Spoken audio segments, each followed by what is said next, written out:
Alors, sans plus tarder, nous allons commencer notre partage dans Romains 12, chapitre 12, verset 1.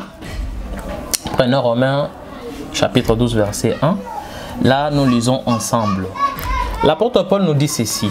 « Je vous exhorte donc, frères, par les compassions de Dieu, à offrir vos corps comme un sacrifice vivant, saint, agréable à Dieu, ce qui fera de votre part un culte raisonnable. » Alors, par là, ce que l'apôtre Paul nous dit, ça nous interpelle tous. Il commence d'abord par nous dire « Je vous exhorte, frères, à offrir vos corps en sacrifice. » Beaucoup de gens se demandent comment offrir les corps en sacrifice afin que mon culte puisse être raisonnable ou bien afin que je puisse réussir mon culte. Alors, par là, nous allons d'abord commencer par comprendre qu'est-ce que veut dire sacrifice. Sacrifice veut dire abandon volontaire de quelque chose ou privation que l'on s'impose ou qu'on accepte pour l'amour de Dieu. C'est ça.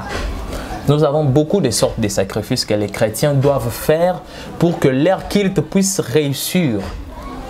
La vie sainte, la vie de la parole, la vie de prière. Par contre, moi aussi, je mes sacrifices que je fais afin que ma vie puisse être digne, afin que je puisse réussir mon culte. Par exemple, je peux vous dire, moi je ne regarde pas le football, je ne fume pas, je ne prends pas l'alcool. Tout ça, c'est au-delà du sacrifice, afin que je puisse être agréable à Dieu. Écoutez encore, poursuivons avec l'apôtre Paul, lui dit, saint et agréable à Dieu.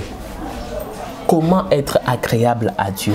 C'est en donnant ton corps en sacrifice. Il dit à la fin, ce qui sera de votre part un culte raisonnable. Alors beaucoup de gens se posent des questions.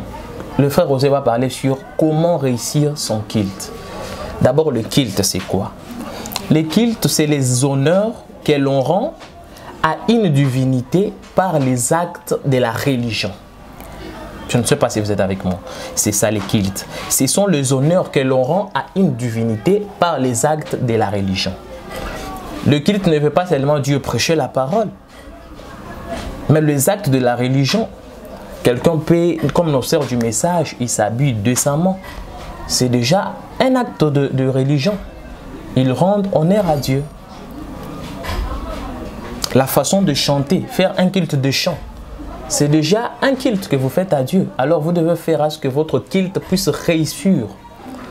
Alors nous pouvons retenir des gens dans les points 1 que pour réussir son culte 1, il faut être agréable à Dieu. C'est les points 1. Prenons encore Philippe chapitre 3 verset 3. C'est là que nous allons essayer un peu d'avancer rapidement. Par là, il nous dit ceci. Philippiens chapitre 3 verset 3. Car les circoncis, c'est nous qui rendons à notre Dieu notre culte par l'Esprit de Dieu, qui nous glorifions en Jésus-Christ et qui ne mettons point notre confiance dans la chair. Frères, nous sommes en train de parler sur comment réussir son culte. Ici, Philippiens nous dit, les circoncis, c'est nous. Quand on parle des circoncis, on ne regarde pas la chair, on regarde l'âme. Dieu doit circoncire ton cœur avec le Saint-Esprit. Toi, un homme qui te met devant les gens, qui prêche, tout ça, tout ça.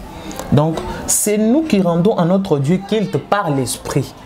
Lorsque tu es circoncis, tu vas rendre à Dieu un culte par l'Esprit. C'est le Saint-Esprit qui est en toi là, qui va commencer à rendre culte à Dieu. Et tu ne mettras jamais confiance dans la chair. Je peux venir, je dis non, j'ai un bon français, j'ai un français raffiné, et je vais lire le brochure des frères Branham, et je vais prêcher, je vais réussir mon culte parce que je connais l'anglais et le français. Non. D'abord, de un, tu dois être agréable à Dieu. Parce que le culte, on ne rend pas aux gens, on rend culte à Dieu. Tu dois être d'abord agréable à Dieu. De deux, tu dois être sûr que tu as le Saint-Esprit dans le cœur. Être sûr que tu es circoncis avec le Saint-Esprit dans l'âme. C'est ça le deuxième point que nous avons essayer un peu de décortiquer. Alors, plus vite parce que nous ne serons pas vraiment longs. Nous allons prendre Josué, chapitre 1, versets 7 à 8. Alors, nous allons écouter ce que Josué nous dit. Josué nous dit ceci. Commençons par le verset 7. Josué nous dit, Dieu dit à Josué, « Fortifie-toi seulement et aie bon courage, en agissant fidèlement selon toute la loi que Moïse, mon serviteur, t'a prescrite. Ne t'en détourne ni à droite ni à gauche, afin de réussir dans tout ce que tu entreprendras. » Vous savez, vous écoutez ce que Dieu dit à Josué. Dieu lui dit, prends bien courage et agis fidèlement selon ce que mon serviteur Moïse t'a prescrit. Nous aussi aujourd'hui, nous avons notre Moïse. Il nous a prescrit ce que nous devons faire. Donc, pour réussir son culte, nous devons aussi apprendre la troisième chose, qu'il faut répéter le messager